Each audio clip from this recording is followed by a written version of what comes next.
Hi everyone, you are watching vrm24.com Samsung A54 repair. So, Samsung A54 came in for repair. According to the owner, it wouldn't turn on or charge.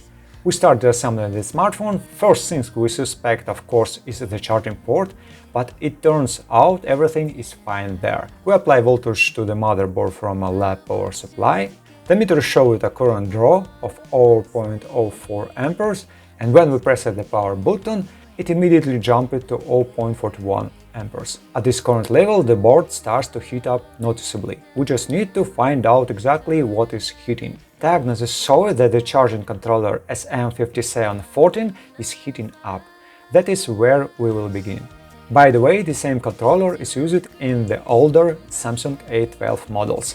We cut out a small section of the metal shield to access the chip. Then we remove the faulty controller and solder in a new one. We test again with the lab power supply. The abnormal current draw is gone and the power button response is back to normal. We drop the motherboard into the case to test everything. The phone powers on and the chargers as it should. After testing all the core functions of the smartphone, we can reassemble it and return it to the customer, fully working.